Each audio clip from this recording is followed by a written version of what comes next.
You're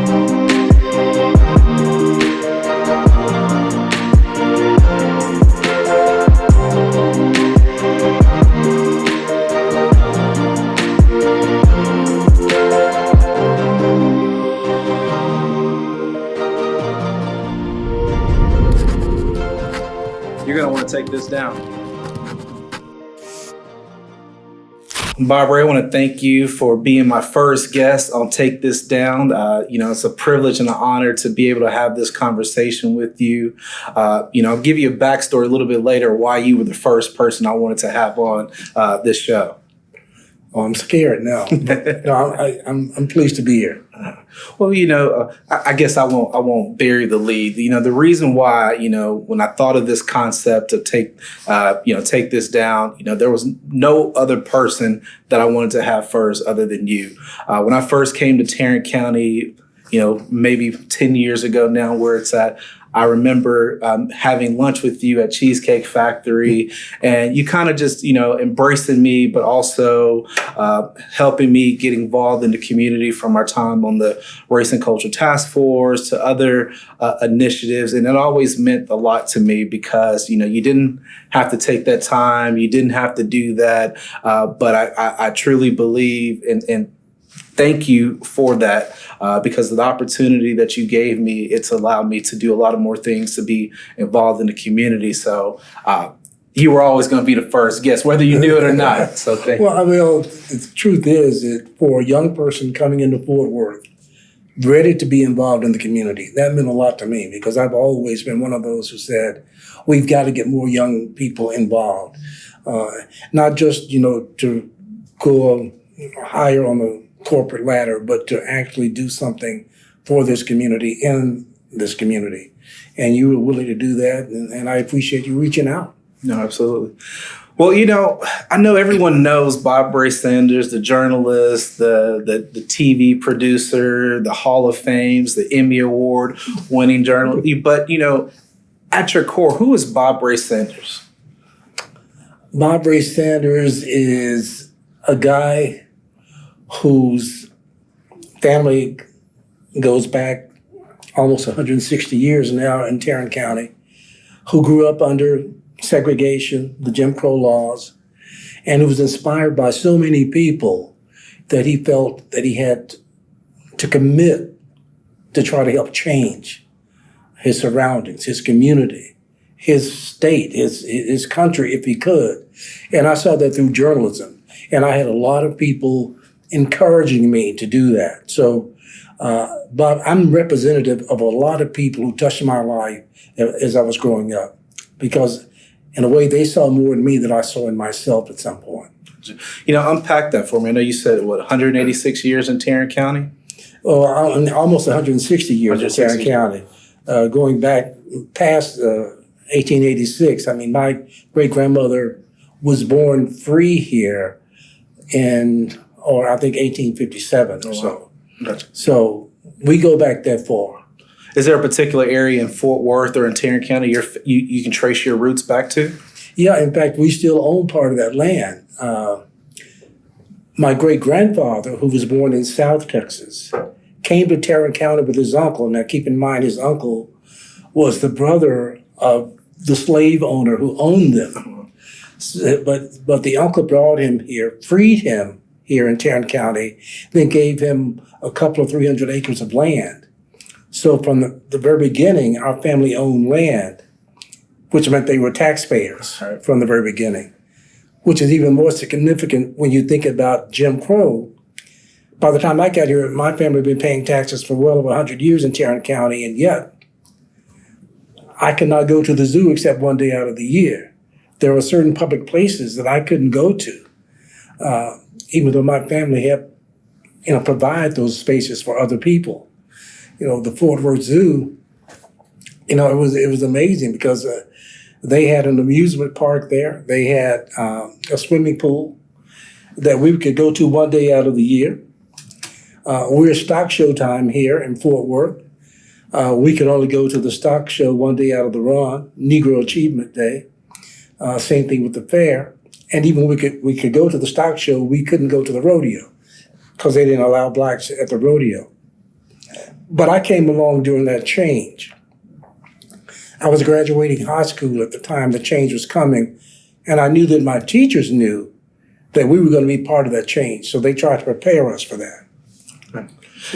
And so, growing up with knowing, during the 50s and 60s and segregation, at any point did you feel like, discouraged, or were you always motivated and hopeful for what the change that you were going to make?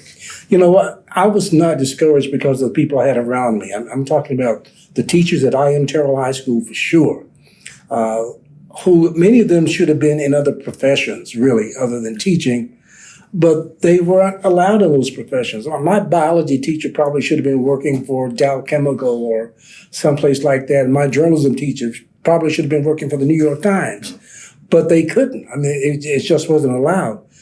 But they told us that we could do what they were not going to be able to do.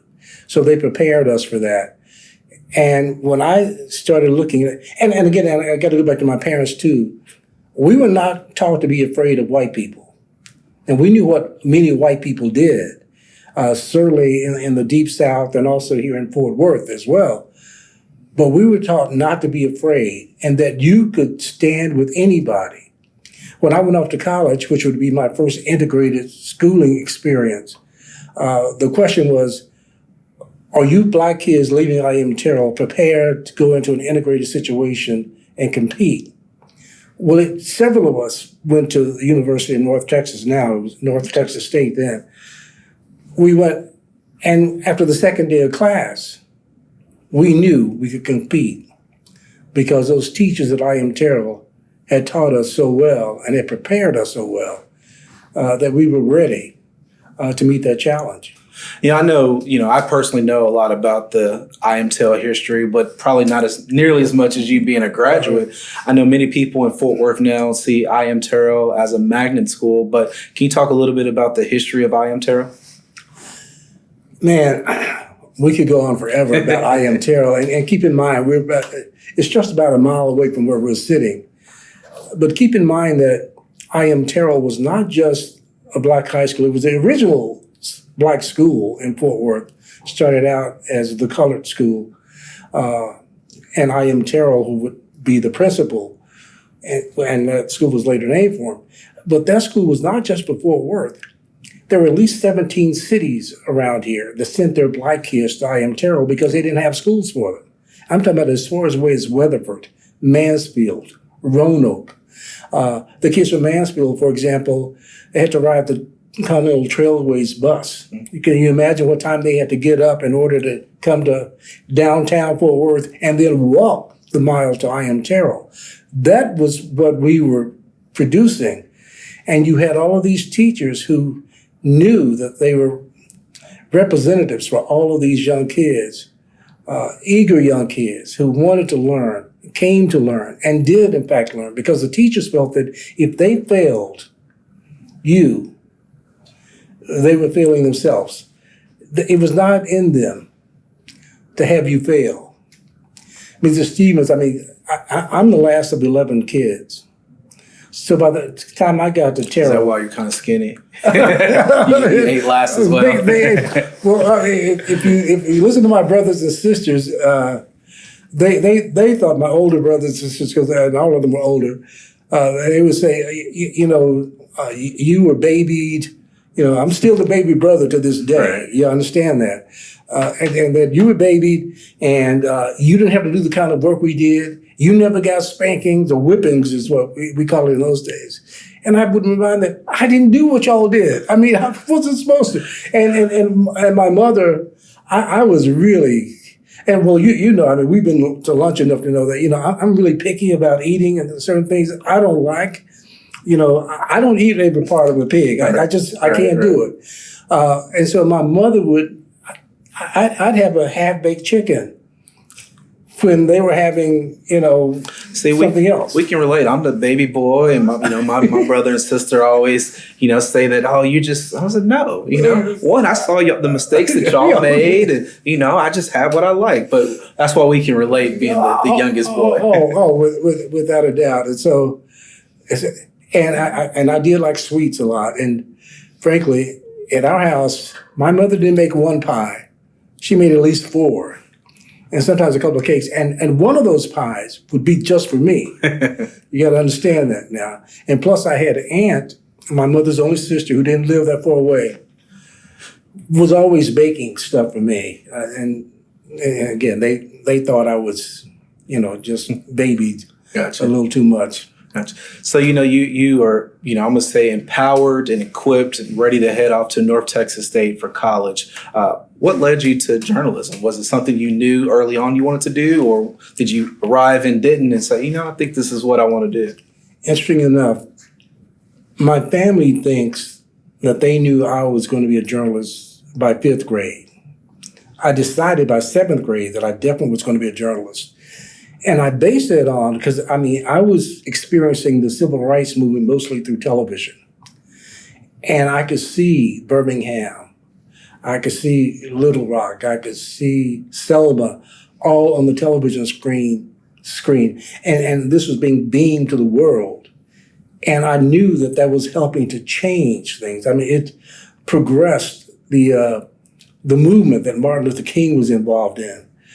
Just yesterday, I was talking with people on Martin Luther King's, day anniversary, that he came here in 1959, and yet the local paper didn't cover him. And had it not been for Calvin Littlejohn, the Black photographer who documented, the Black community for over 50 years, we would have had no record of that ever happening. So I saw what journalism could do, and I wondered if I could do that. Now, when I went out to college, because no paper in Texas had a Black reporter, no television station had a Black reporter or producer or anything, I thought I would have to leave Fort Worth in order to practice that journalism. As it turned out, the day I graduated from college, the Star-Telegram offered me a job.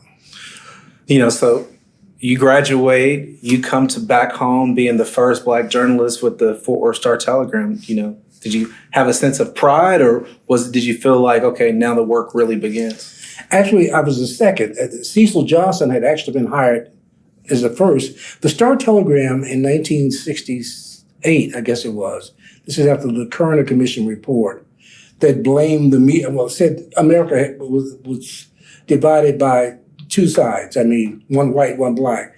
But it also said that journalism had a lot to do, the media had a lot to do with our separate societies, because they didn't cover Black people. And they recommended that more Blacks be involved in the media. And so at that time, 1968, you had people, from the New York Times to the Houston Chronicle to the Fort Worth Star-Telegram, looking for people, one person, technically, to hire. So they would have one person. Cecil Johnson was working for IBM at the time. He too had gone to North Texas State and majored in English, but he was working for IBM or some big company, and they recruited him to come work. I came a year later after him, but he worked for the Star-Telegram had 2 papers at the time, one evening, one morning. He was on the evening paper, and I worked for the morning paper. But and it was competition. We were at the courthouse or city hall, and we were treating each other like we didn't work for the same company, because you were out trying to get the scoop. But it was a sense of pride that suddenly I was going to be there covering my community, and that the community quickly embraced me. I would get more calls than anybody at the paper because they saw somebody they could talk to, and they wanted me to tell their story. I couldn't tell every story, but I was able to tell a lot of them. And the same was true when I went to Channel 13. The Hispanic community and the Black community embraced me immediately. Pancho Madrana, who was a great civil rights worker, he worked with, some of the great Cesar Chavez, for example. In fact, he called me one day and says, Cesar Chavez is in town. You want to interview him? I'll bring him over. And to this day, I have a letter from Cesar Chavez thanking me for interviewing him. And I've gone to the school that's named for him in Fort Worth, and I've mentioned that to the kids, and I hold up the letter and say, Cesar Chavez. He wrote me this letter, and I'm still humbled by it. Did it take a lot of work to build up the trust from the community to know to come to you for the stories, or, to trust that, if they came to you, one, you was going to report it fair, but also you were going to ask the right questions and ask the tough questions? It's amazing because one day I started uncovering the federal beat at the paper, and that meant the federal courthouse, and it meant Carswell Air Force Base, it meant the federal building which had, several federal offices in it. And it was sort of a quiet beat and was a way to get your feet wet. But at one point, the Star Telegram publisher called me and said, and I thought I had done something wrong. I mean, I said, the publisher and the editor want to see you in his office. I said, golly, I was thinking about the stories I had done. In those days, we were doing 4 or 5 stories a day. I said, what mistake did I make? Somebody's called. I got back there and they said they were going to send me to the county courthouse to take over for a guy who was leaving, going to the Associated Press. And I had covered for him on occasion, and they called me and they said, we're sending you to the courthouse. And it's the most racist beat that we have. We want you to know that if they won't accept you, they're not accepting the Star Telegram, but we're going to cover it the way we want to cover it anyway. And as it turned out, between the community that I was trying to cover and the county, the official business of the county that I was trying to cover, somehow I won both. The county officials, particularly like the sheriff of the county at the time, Lon Evans, the district attorney, and well, you know how the courthouse works. I mean, there are offices that don't appreciate the other office, right. So all of them were telling me stories about the other, and then, but the sheriff, he called me Bobby Ray. He'd call me over. We had a press room in the court. Bobby Ray, why don't you mosey on over here to my office? And I get over to the office, and he immediately get up and say, I'm going to the little boy's room, but don't you look at that file on my desk over there. I'm going to be gone for about 15 minutes now, but don't you look at that file over here on my desk. It was easy to say. As soon as he left, I looked at the file, and the next day I had a front page story about secret indictments that are being handed down to like 12 or 15 people. And my editor was, wait, where are you? If it's secret indictments, where are you getting this? I said, from a very good source. But it was those kind of things. But the community, and again, I upset the community on occasion because, and it's amazing because we had a couple of representatives, we had a couple of people on, at City Hall or wherever, who didn't always do things as ethically as you would have hoped. And I would call them out on that, and then they called me later and cussed me out. But I had to do it that way. And I can remember one, and I won't even call his name, he's dead now, but who was very influential. And he was on the city council at one point, was a state representative. And it was a small federal grant that they gotten. But I saw where all of the money was going into his bank account. And I called him out on that, and he called and cussed me out. And he says, Bobby, don't you understand? I'm just doing what the white boys do. The white boys do this all the time. I said, Leonard, go look in the mirror. You ain't no white boy. You can't do that. So I had that kind of relationship with people in both Dallas and Fort Worth. And to this day, people in Dallas still say, we need you back over here covering some of these stories because they're not being covered. Right. So, I want to go back a little bit to something that you said, they came to you, they told you that the county beat is one of the most racist beats that they have. Was that daunting to you? Well, it was not surprising. Keep in mind, when I was growing up, my parents, well, actually my mother and my oldest sister-in-law would be downtown every Saturday. Everybody's and Little Brothers that they would go to, and occasionally one of the other department stores. But while they were over there, and they were going to spend 3 hours at least, right around here, and but I would go to the courthouse and play on the grounds along with my oldest nephew. Most people think is my brother. We play on the courthouse steps, and we go inside the courthouse. Well, you go into inside the courthouse, and there's the colored water fountain. The restroom, there was, a white and colored restroom. In fact, the colored restroom was in the basement of the building. And even at that young age, I'm talking about 7 and 8 years old, I'm thinking, wait, if the prejudice is so visible on these walls outside of the courtrooms, what must the courtroom be like? And that's when I first had my interest in criminal justice. And a lot of my career, frankly, has been spent on criminal justice issues. Well, as you know anyway, but so when I got down there, I knew I was going to cover it in a different way than most people had covered it. And luckily, as I said, there were people that were ready to help me out. And interestingly enough, I mean, shortly before I retired from the Star-Telegram, I wrote a column saying that I was going to expose my deep throat. I had a deep throat at the courthouse. His name was Mr. Mills.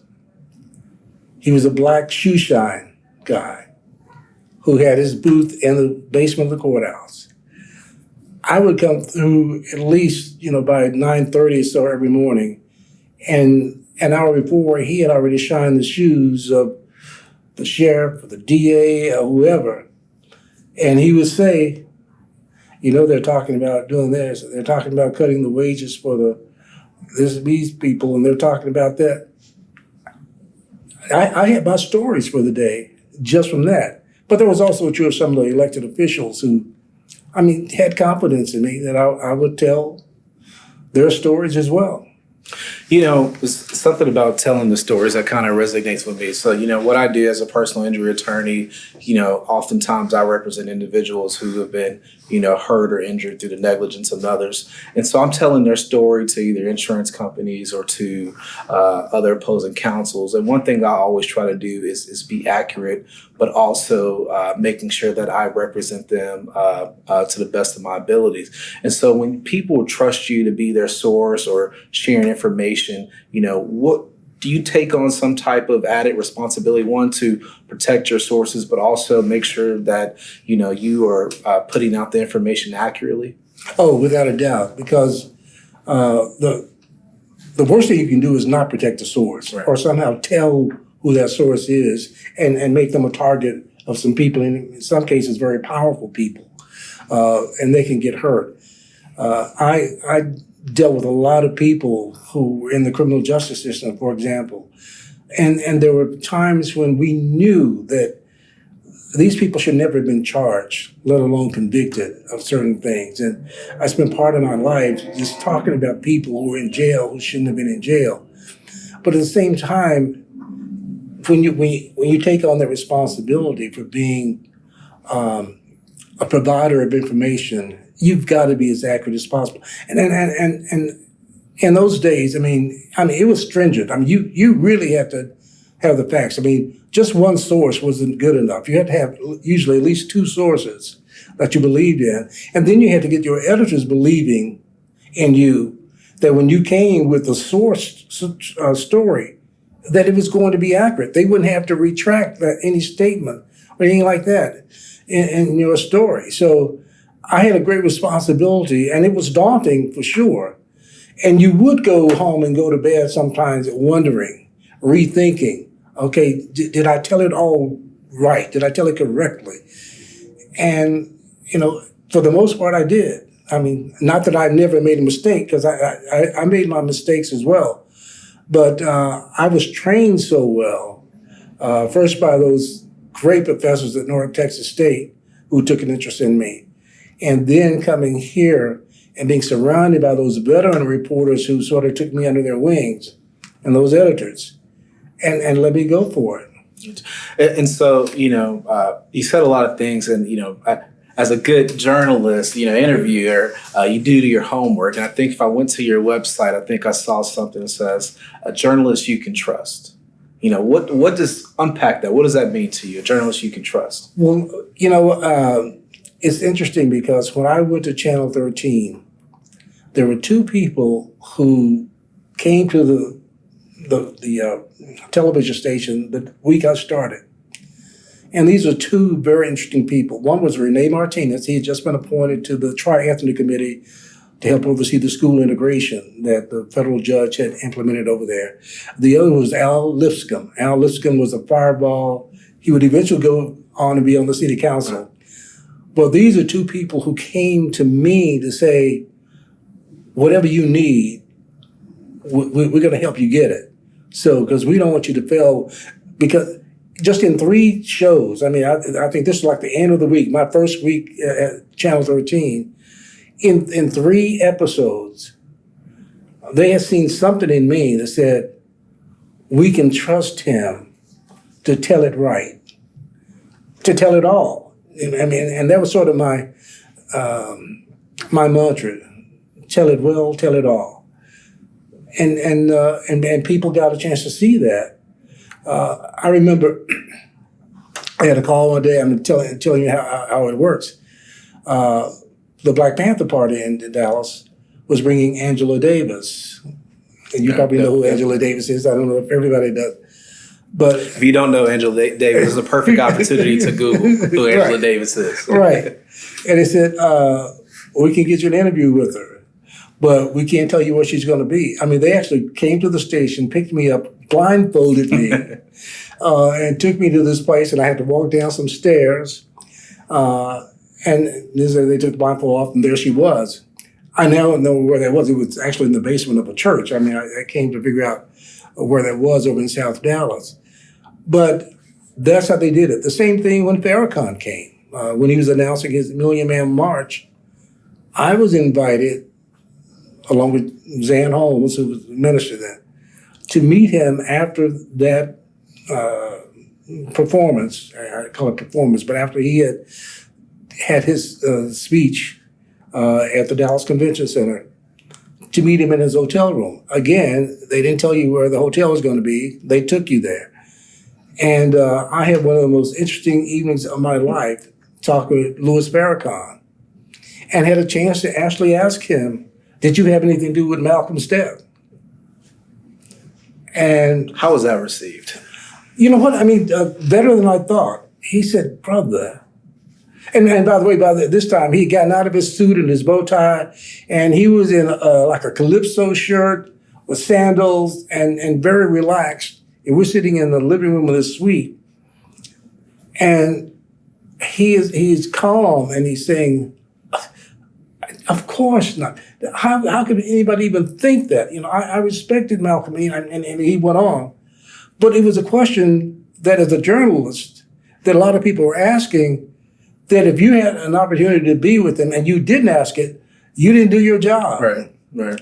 So, and again, I mean, not to judge him one way or the other, but I asked him, and he answered it the best way he thought he should.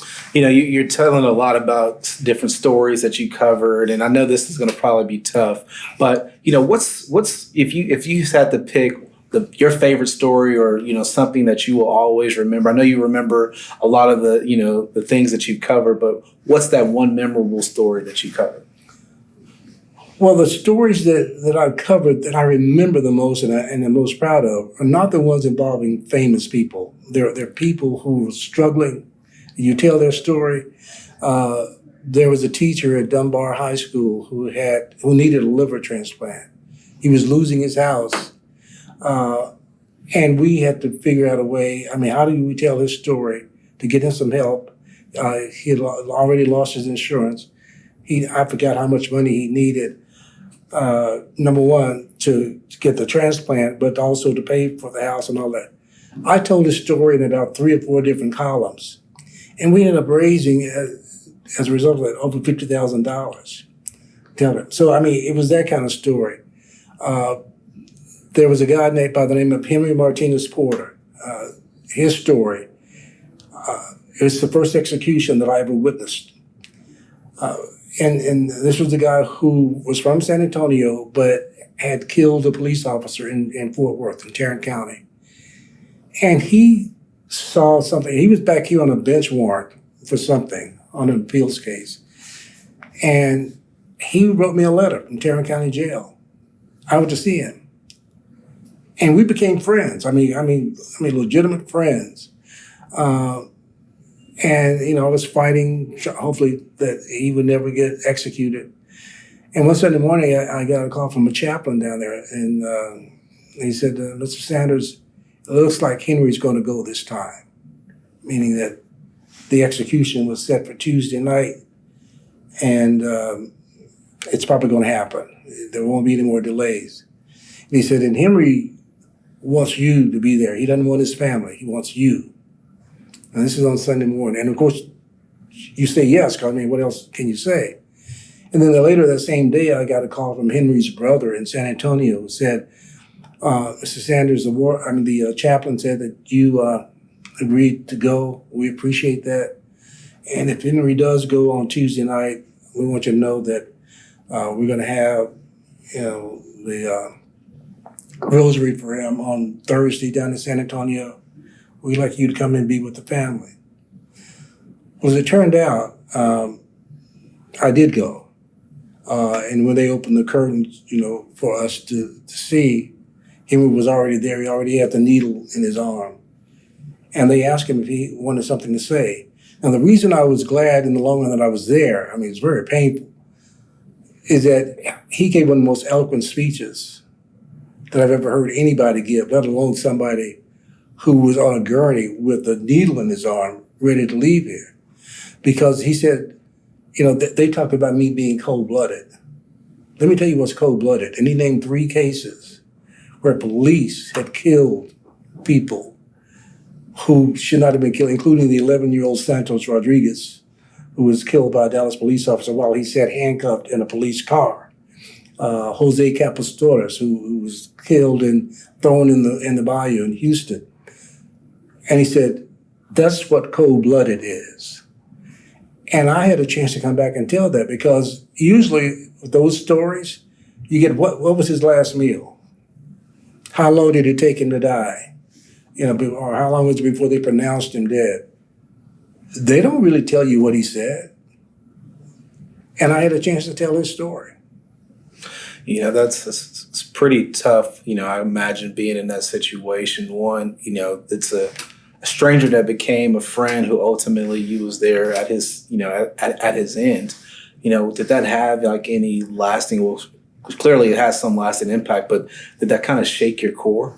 Well, actually, it had a more than lasting impact. An impact even to this day. I've been against the death penalty since I was in high school. I debated it in high school. I debated it in college. And I never make any kind of so-called rational excuses or exceptions. I'm just against it. After witnessing Henry's death, I became even more committed to fighting against the death penalty. And we made progress, even though a lot of people didn't consider it progress. But, for years, we tried to get the legislature to pass a law saying, life without parole as an alternative to the death penalty, or at least give the jurors that time. And 3 sessions in a row, the legislature turned that down because they knew that if jurors were given that option, they would choose it. As we've seen now, since they passed that, I've seen that. The law of parties, which you probably know more about as a lawyer than most people do, the fact that I'm with you and you go and kill somebody, I'm as guilty as you are for that. And we had in fact, the first person executed after there had been a hiatus of executions was a man from Fort Worth. Charlie, I'm trying to think of Charlie's last name. But anyway, he grew up in Riverside, where part of where I grew up, in my elementary school, right down the street from my elementary school. There was a person who had been killed during a robbery. He and Ralph Loudress had been convicted. Interestingly enough, Ralph Loudress, whom many people thought had actually done the shooting, won an appeals case, and they overturned his death penalty case, and he was given 40 years. Charles came up and said, oh, wait a minute. This is not right. Why is he getting this and I'm not getting that? Anyway, they executed Charlie. And as it turned out, I mean, Ralph just started this past year, but I wrote a column telling that story about, and I was trying to talk about the law of parties and how that shouldn't be honored anymore. And I got a call from a minister over in Riverside. It says, "You mentioned Ralph Loudred's name." I said, "Yeah, I did. I mean, he was one of the defendants, and he ended up 40 years." And he said, "Well, he's out now, and he's working in the church." And he said, "You shouldn't have done that." I said, "Well, I mean, I can understand you thinking that way, but no, I mean, I was just telling the story." And I said, "I'd be willing to tell Ralph's story if he wants me to." He never did do it. I actually went out on one of their community activities over in Riverside, and he was there. I saw him, talked to him very briefly, but he never would confess to that. It's interesting when you say go back and go out into the community. I imagine after writing some of the columns that you did, taking the stances that you did, how was it like going back into community where you met with a lot of swearing, a lot of or were you embraced because of what you were doing? It just depends. I have two sisters. I mean, my oldest sister, who used to live in Detroit, just moved back a couple of years ago. They both go to the same church over in Forest Hill, and I got this call from one of them who said, "It's the Church of Christ." So I mean, I think they're called brothers or whatever. It said, "Brother so and so was talking about you at church," and he's basically saying, "This Bob Ray Sanders guy. Who does he think he is?" Right? And start talking. Of course, and I have two sisters who are very, protective of me, turn to each other and say, "Oh no, he won't." "Oh no," and they're talking. I said, "Listen, y'all, don't worry about trying to, stand up for me in the community." And there's a minister over at Concord Church who was a great George Bush supporter, and of course, I was very critical of George W. For a while. And I get these calls. Says, "Bob Ray, you ought to stop that. I mean, you ought to cut that out." Going back, I mean, it could be rewarding at times, but it can be very painful at times because I mean, they didn't mince words. Right. Right. No, I mean, you had no right doing this one. I mean, you should have stopped before you got to that. I mean, you shouldn't be criticizing your own or whatever. Well, despite, the tough criticism, but also the love and embrace, you receive, it still hasn't stopped you for wanting to give back to the community, and I know you mentioned a lot about, how you were raised and how your community kind of poured into you, but, is that kind of what drives you to want to give back to the community? Yeah, I mean, I think that I was brought here for a reason, and it wasn't just to serve myself. And that's what people poured into me. All those people, Mrs. Tucker, who lived next door to us. I mean, this widow woman, and I wasn't always that empathetic because my father told me every time I mowed our yard, I had to mow hers, and that I'd better not take any money from her. And I resented that to a degree. So wait a minute, I got to mow her yard, and every time I finished mowing her yard, she'd open this little black change purse where she'd have $2 or $3 rolled up, and she'd unfold one of them and hand it out to me, knowing I couldn't take it because my father wouldn't allow that. But when I'd come home from college on the weekends, I mean, just before I went back, I'd get this phone call, usually, Mrs. Tucker, saying, "Before you go back to school, stop by here, I got something for you." And she would have a German chocolate cake or something for me to take back to school. And of course, I saw what that meant, at the time to her, because in a way I was representing a lot of people. I didn't think about it necessarily then, but I came to realize that people are seeing themselves in me in some way, or they're expecting me to do what they weren't allowed to do or couldn't do. So I had to represent. So yeah, I mean, it was interesting being able to do that, and the community has been there for me. And even to this day, as you know, I mean, we served on the task force together. There are still people who don't like necessarily everything we did or thought that we got duped because the city council still didn't do all the things that we said they should be doing, particularly when it comes to criminal justice, which you were very involved in as chair of that subcommittee. Yeah, but hey, you do what you do. Right. And I guess one thing you mentioned too is bringing up the task force, which ultimately you were called upon by former Mayor Betsy Price. How does it feel knowing that there's elected officials or leaders or community leaders that come to Bob Ray for their time of trouble or for advice or guidance? How does that feel? Well, it's interesting because I never thought I'd be in the position. Jim Wright, the former Speaker of the House, he became one of my mentors. Now, growing up, I never thought I would become a friend of the Speaker of the House. Ruth Carter Stevenson, who was Amon Carter's daughter and who was head of the Amon Carter Museum for a long time.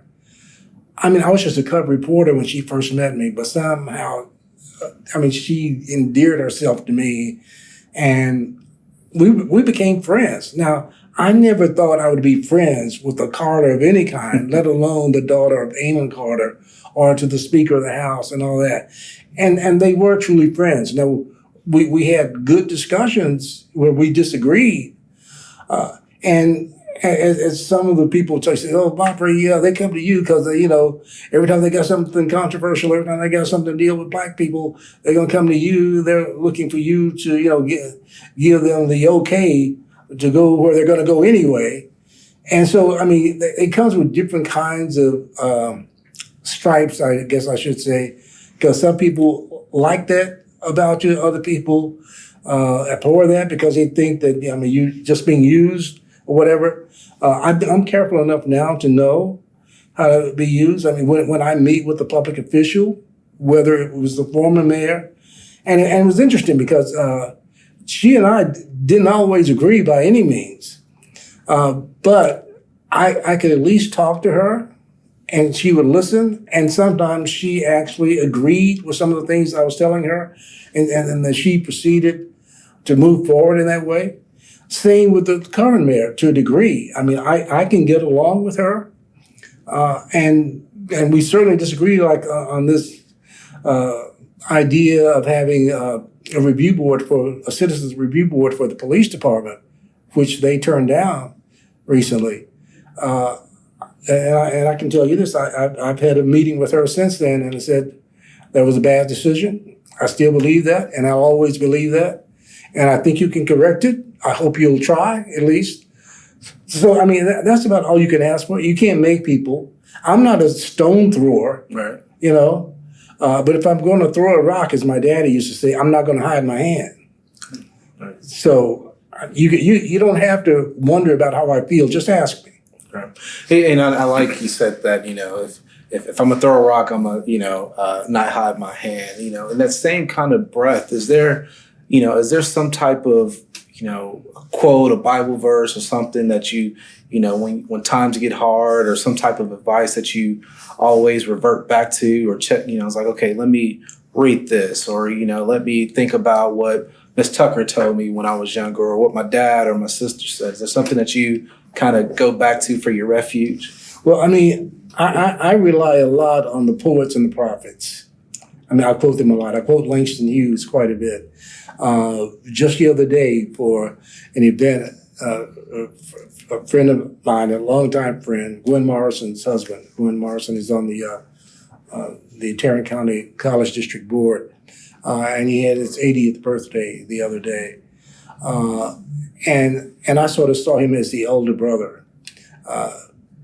And what came to mind was the song, He Ain't Heavy, He's My Brother, which is the way I always saw Ben. He was always giving advice to people. And I don't even know how I remembered it, but I remember the lyrics of that song. That, I have a responsibility to my brother. And as long as I have that responsibility, I know he ain't heavy. He's my brother. The scripture that often comes to mind is, "Owe no man anything but to love one another. For he that loveth another has fulfilled the law. And for this, thou shalt not kill, thou shalt not steal, thou shalt not commit adultery. And if there be any other commandment, it is briefly comprehended in this saying, namely, thou shalt love thy neighbor as thyself." And so those are the kinds of people I fall back on, from the scriptures and from the poets. I quote Langston quite a bit. I worked with Ossie Davis and Ruby Dee on a project for PBS for several years, and they gave me so much wisdom. I find myself quoting them, and it comes, it hits you while you're experiencing things or while you're talking to people and you're trying to give them inspiration, and you come up with things that people gave to you as inspiration. No, I like that a lot. It's something I'm going to personally take down because, I come across a lot of people at some of their lowest points of their lives where they least expect it. And, sometimes they don't look for me just as their attorney, but sometimes they look for me as their therapist, as their financial advisor. And so, oftentimes I revert back to my experience to where, what did Bob Ray tell me a couple years ago? Or what did Anthony Lyons tell me? Or what did my wife tell me that I can pour into, people that I'm helping them at their lowest point, but also pouring into them something that's going to help them as they move forward. So, that's very helpful for that you do the same thing. Oh, yeah, definitely. You've seen a lot, you've experienced a lot, but, as we continue to move forward, Fort Worth is the 12th largest, city in the country now.